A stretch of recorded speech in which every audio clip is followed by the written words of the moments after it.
ಜಪ್ಪಿನ ಮೊಗರು ನೇತ್ರಾವತಿ ನದಿ ತೀರದಲ್ಲಿ ಹೊನಲು ಬೆಳಕಿನ ಜೋಡುಕರೆ ಕಂಬಳ ಆಯೋಜನೆಯಾಗಿದೆ. ಕರಾವಳಿ ಕರ್ನಾಟಕ ಭಾಗದ ಸಾಂಪ್ರದಾಯಿಕ ಜನಪ್ರಿಯ ಕ್ರೀಡೆಯಾದ ಕಂಬಳವನ್ನ ಉಳಿಸಬೇಕು ಮತ್ತು ಮುಂದಿನ ಪೀಳಿಗೆಗೆ ಪರಿಚಯಿಸಬೇಕೆನ್ನುವ ಉದ್ದೇಶದಿಂದ ಜಯ ವಿಜಯ ಜೋಡುಕರೆ ಕಂಬಳ ಸಮಿತಿ ಜಪ್ಪಿನ ಮೊಗರು ಇವರ ನೇತೃತ್ವದಲ್ಲಿ ಮಂಕುತೋಟ ಗುತ್ತು ಮತ್ತು ನಾಡಾಜೆ ಗುತ್ತು ಕೀರ್ತಿಶೇಷ ಜಯ ಗಂಗಾಧರ ಶೆಟ್ಟಿಯವರ ಸ್ಮರಣಾರ್ಥ 16ನೇ ವರ್ಷದ ಹೊನಲು ಬೆಳಕಿನ ಜಯ ವಿಜಯ ಜೋಡುಕರೆ ಕಂಬಳವು ಜಪ್ಪಿನ ಮೊಗರು ನೇತ್ರಾವತಿ ನದಿ ತೀರದಲ್ಲಿ ಫೆಬ್ರವರಿ 14 ಮತ್ತು 15ರಂದು ನಡೆಯಲಿದೆ ಎಂದು ಮಂಗಳೂರು ನಗರ ದಕ್ಷಿಣ ವಿಧಾನಸಭಾ ಕ್ಷೇತ್ರದ ಶಾಸಕರು ಮತ್ತು ಸಮಿತಿಯ ಗೌರವಾಧ್ಯಕ್ಷ ಡಿ ವೇದವ್ಯಾಸ್ ಕಾಮತ್ ತಿಳಿಸಿದ್ದಾರೆ.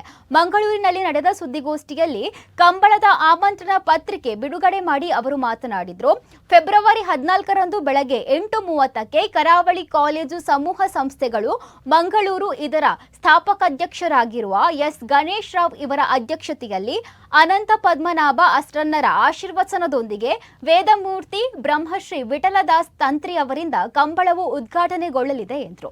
ಇನ್ನು ಈ ಸಂದರ್ಭ ಕಂಬಳ ಸಮಿತಿಯ ಸದಸ್ಯರಾದ ಸುಧಾಕರ ಶೆಟ್ಟಿ, ಅನಿಲ್ ಜೆ ಶೆಟ್ಟಿ, ಮುನ್ಕುತೋಟ ಗುತ್ತು ಸೇರಿದಂತೆ ಮತ್ತಿತರರು ಉಪಸ್ಥಿತರಿದ್ದರು. ಜಯ ವಿಜಯ ಜೋಡುಕರೆ ಕಂಬಳ ಸಮಿತಿ ಜಪ್ಪಿನ ಮೊಗರು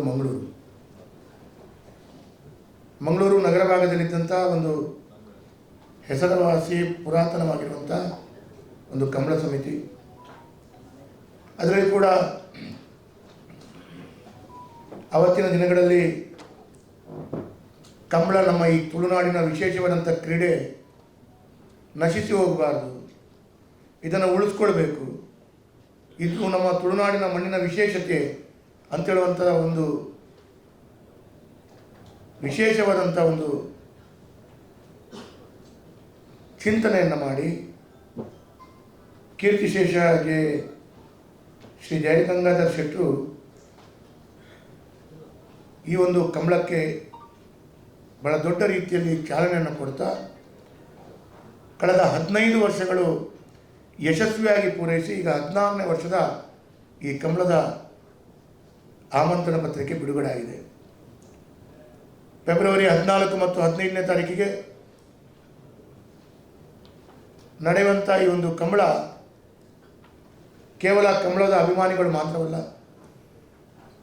ನಗರ ಭಾಗದಲ್ಲಿರುವಂಥ ಎಲ್ಲ ಸಮೂಹ ಬಂಧುಗಳಿಗೆ, ಅದರಲ್ಲಿ ಯುವಕರಿಗೆ ಯುವತಿಯರಿಂದ ಹಿಡಿದು ಎಲ್ಲರಿಗೂ ಹೆಚ್ಚಿನ ಆಕರ್ಷಣೆಯಾಗಿ